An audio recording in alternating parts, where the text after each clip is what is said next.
What's happening, y'all, man? This Freddie G, another episode of School of Hard Knocks. Coming to you live on this Thursday night slash Friday Eve. Man, it's been a crazy night, man. And yeah, I can't lie. I ain't watched much of the game, I watched a little bit of it. But man, I gotta say, man, everybody assumes as both team, Indiana Pacers and the Oklahoma City Thunder, both small markets, but man, it's a lot of star power on both sides. Halliburton, who's becoming an emerging superstar in the league, apparently. We got to take notice of what's going on with him. Because I trust and believe he's a superstar on the horizon. You know, he's only going to get better. Um, you know, he had a good story coming from, getting drafted from Sacramento and getting traded to Indiana. You know, Indiana was in shambles at one point, for years, even after the Paul George situation. So, uh, shout out to them, man. They took game one. And what's crazy to me, they didn't have the lead. I didn't see this to the end. They did not have the lead until the last second. This like the mind-boggling part. OKC did a great job of controlling the game all the way up to the end. And when I seen at one point I think it was a 10-point lead, I think, or close to it. OKC was up 82-73. Now, a lot of people were saying that it's still gonna be a 5-game series, but I mean, I gotta say, man, you take game one on their court, that's a big thing. You know, that's to me one of the most important things you got to. That's why I believe it's gonna go 6 or 7. Personally, I think Indiana's gonna push OKC to a 7-game, if not 6-game series. So, and then Tyrese Halliburton, he didn't even have he had a decent game, but he only had 14 points, uh, 6 assists and 10 rebounds. He had a double double. Pascal, he had 19 points. So I think he played a huge part. He was the lead scorer. Salute E-Dog, Joker, my boy. Uh, I mean, you got to have some supporting key components on this team. I think Indiana, what makes them so good, they're a deep team. Like I think everybody scored in this game, in some form or fashion. They're a deep team, and I think that they got a chance of pushing this game to a 7-game series. Now with OKC, Shea had 38 points, which is, like I said, he's the MVP. He's gonna have one of them games, and they was at home. J Dub had 17. Dort had 15. Chet had six and 6 rebounds. So Shea logged in on the most minutes, playing at 40 minutes. So I think what it is, I think game one for a lot of time, especially in the finals, it's just a figuring out process, trying to figure out who you playing, find out their strategies, what they like, what not, what they do. Not gonna put too much into this game, but uh if they were to go forward again, man, I think it's gonna be a problem. If they were to lose the next game. So it's not really a sense of urgency right now with the OKC.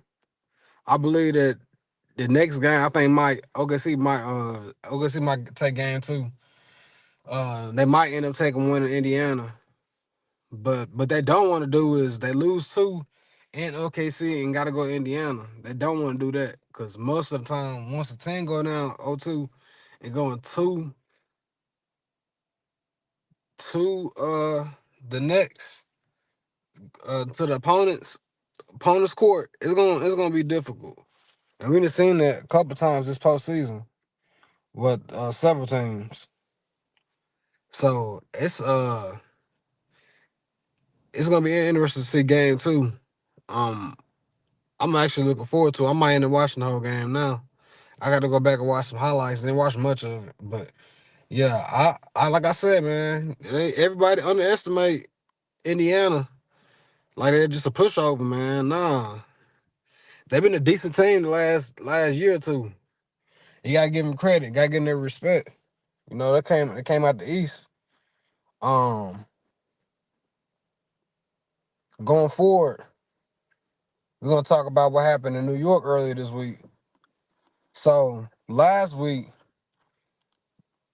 former head coach Tom Thibodeau was in the Eastern Conference Finals against the now Eastern Conference champions, the Indiana Pacers. And after 5 years of being over there in New York, I think Tom had 24 wins. That's 24 wins. Playoff wins. That's the most they had since '99. You know, the Knicks has not been relevant since the damn '70s. Last time the Knicks won a championship, folks were still calling each other jive turkeys and having huge afros and whatnot. Like the last time the New York Knicks won a championship, 1973. Neither of my parents was born yet, and I for damn sure think my grandma was at least in high school. So I mean, if you can't, and I'm pushing 30. So think about that. Think about how long that is. So I'm not buying, man. Every other year, it's the Knicks back, the Knicks back. It's like '99, bit the Knicks ain't shit, man. I done told you it's bad voodoo over there. The Garden is cursed. Spike Lee, you're a terrific producer, but man, y'all you need to change the scenery. You need to become a Brooklyn fan or something, cause it ain't to y'all pretty much resorting to the same thing. Y'all meet in Cancun every year. Shit, the Knicks are just trash, bro. I've always been saying this. I ain't never ever said anything that I didn't mean, and I really mean that. The Knicks trash. They had Carmelo Anthony at one point.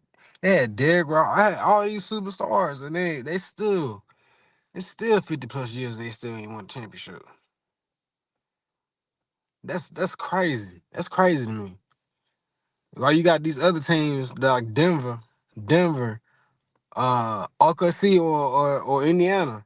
All these other teams win a championship. The New York Knicks, one of the NBA's best franchises, supposedly, ain't won a championship in damn 50 years. Damn. Since the '70s. Think about that. So, yeah, man, they fired Tom Thibodeau. I mean, one thing I do gotta say, he do run his plays to the ground. He pretty much would go to an extent of running like increasing the minutes or making the players tired. Like you can see in that last game how tired Jalen Brunson, McKill, all them players were. You could tell how busy, how tired they was. I mean, so that form of play, I didn't agree with, but it got to take into consideration too. I think a lot of them players really fucked with Tom though. Like Jalen Brunson's dad played for Tom back in the day, so I mean, I feel like he got some, you feel some type of way about it. But I mean, and what's crazy to me too, dude got y'all 24 playoff wins, and you fire him. That's just like with the Mike Malone situation. Mike Malone got Denver a championship, and weeks away from the playoffs, he get fired. Like a year or two after the winning the championship, he get fired. Like man, it's a dangerous game out here, bro. Like in the NBA, especially in the coaching. Cause it's either championship or bust, pretty much. I mean, and that's why I be in shock how like at all like how long like Greg Popovich always gonna be the top one because he stayed with the Spurs for the longest. But Man, Steve Kerr. He been with the Warriors the last 10 years. Eric Spoelstra been with the Heat since I was in high school. So like, man, a lot of these coaches, they get fired after 1 or 2 years. Like what the name slipped me. But dude used to coach for the Sacramento Kings last year. Mike Brown, yeah, Mike Brown. He won Coach of the Year and then messed around and got fired the next year though. That's just crazy to me, man.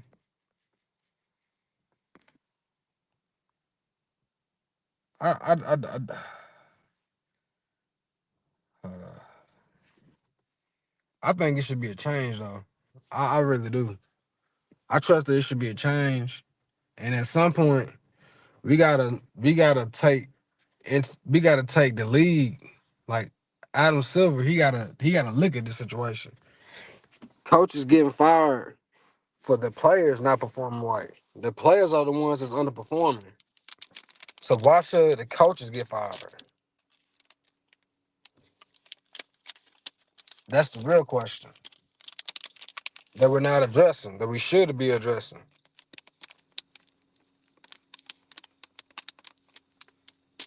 Now I don't know who's gonna be the next head coach. I'm hearing like rumblings that it's a good chance that Mike Malone. I'm hearing even Doka, but that Houston ain't finna give Udoka. They ain't finna let Udoka go. That's for damn sure. I'm even hearing people saying Mark Jackson. Mark Jackson ain't coaching 10 damn years. He's not coaching the New York Knicks. No. So yeah, I mean this off season. This is what I'm looking forward to. I told this is gonna be an interesting off season because we don't know what's gonna shape up or what's gonna hit the fan. But we know there's gonna be some big moves. That's for sure. Because there's too many people that's gonna be free agents, and then not only that, this year we ain't not only we got to worry about the free agents, a free agency, but Dallas still got that number 1 pick,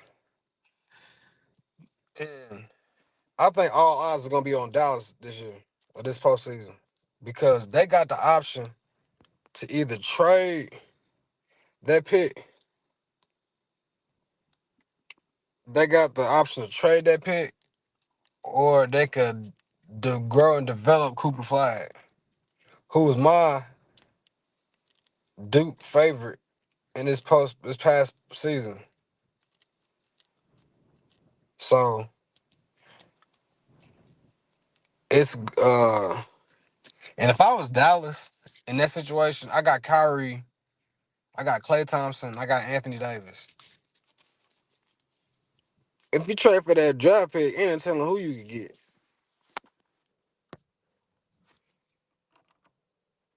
There's people saying Trey Young, people saying Devin Booker, shit, KD. That will legit make Dallas a championship contender. I mean, they had good high hopes this year, but before the injuries, though, I think the injuries will cause Dallas this year. And then I think with a year of learning from each other, learning how to play with each other, and developing, I think they'll be, you know, they'll be more next year for sure. So I don't see them keeping the pick, but who's to say they won't though? They see that they had it. They want to find the next Luca. I mean not Luca. Dirt. They want to find the next Dirt. Luca was supposed to be that, but I think what happened was I think the the Mavs management they grew tired of Luca and his little antics because he's out of shape, as we can already tell that. He's not. I mean, he's a great basketball player. He been playing since he was like a teenager. But when push comes to shove, he don't. When it comes to the big moments, he just doesn't. He just doesn't perform. And we've seen that countless times on the Mavericks. He had some moments where he was shining, like against both 2021 and 2020 against the Clippers. He took the Clippers to the extreme pretty much, but at the same time, he also had the 2022 Golden State or last year against the Boston Celtics. It's always a moment or moments he also underperforms. So it's gonna be kind of interesting to see what what they're gonna do with the Cooper Flag situation. Cause like I said, they want to go and get the next superstar, and he can learn and develop with along learning from Kyrie, Anthony Davis. But Dallas could probably be in the win now mode, which I feel like they are anyway. But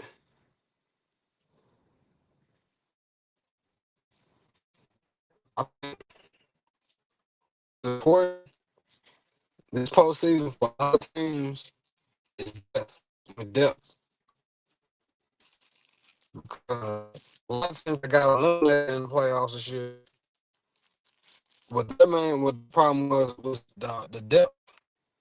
They didn't have because it was a lot of injuries this postseason. Jason Tatum, Curry, a lot of them that you couldn't really like. You be like, damn man, it's just the game, you know. That's what come with it. That's what's gonna happen. But that's the thing I hate about the game though, because we can't base it on what ifs. We gotta play how it is. And there's been years where I'm in situations where I think like, man, if such and such was healthy, this wouldn't even be a game. That's what the whole analysis be. But unfortunately, we can't do that. But man, um, like I said, man, I think this is gonna be a good postseason.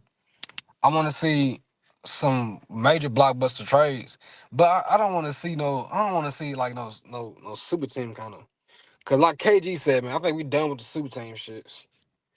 Go ahead and put that in the banner,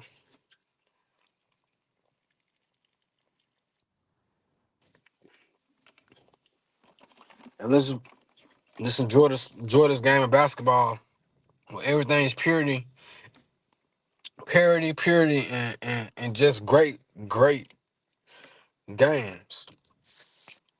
We finna have the seventh year in a row where we didn't have a back-to-back championship. It shows parity.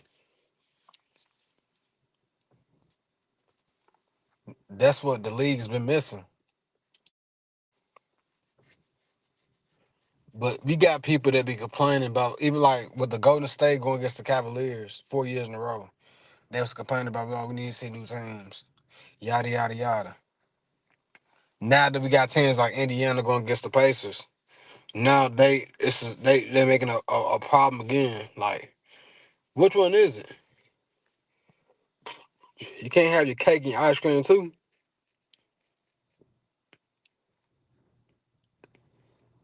But man,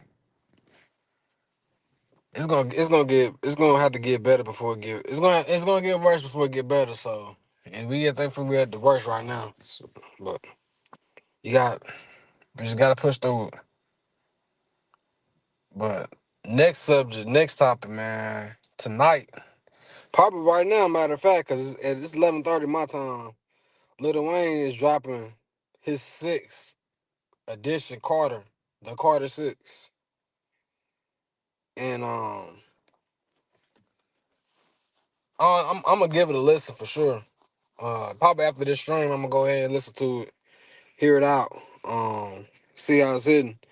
I haven't heard Lil Wayne in a minute, but I used to be one of the big fans back in the day for sure.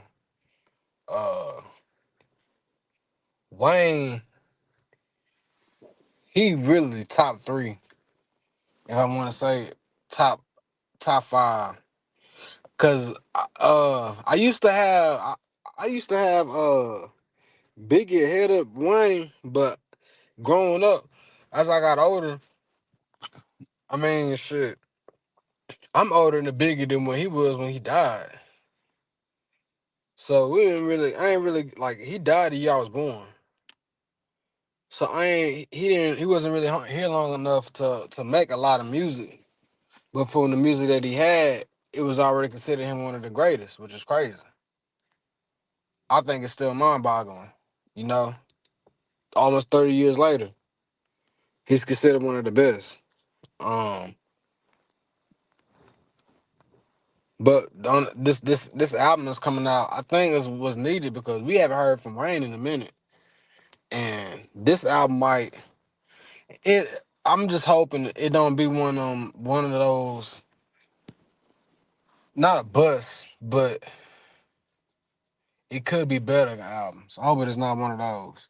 Cause I like Wayne, man, and I know he was disappointed when he didn't get the chance to host in New Orleans the Super Bowl.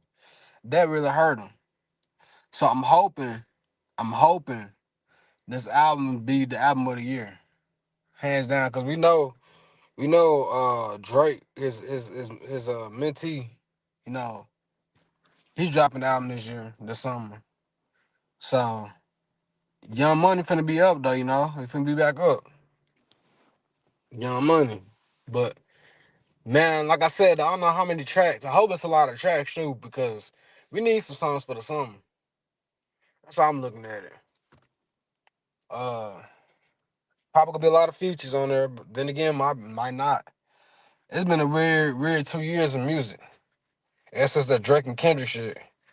Everybody picking their sides, and everybody gotta, stick to a side pretty much. So man, I don't know. But like I said, man, I'm gonna give it a listen. I might, I'm gonna try to be back on here sometime this week for sure. Want to say probably might be tomorrow, might not be, but we're gonna catch back up, man. This is Freddie G. Another episode. Finna head out. Cut it a little bit early tonight. It's a little bit late, but I'm gonna bounce out, man. Y'all holla out. Peace.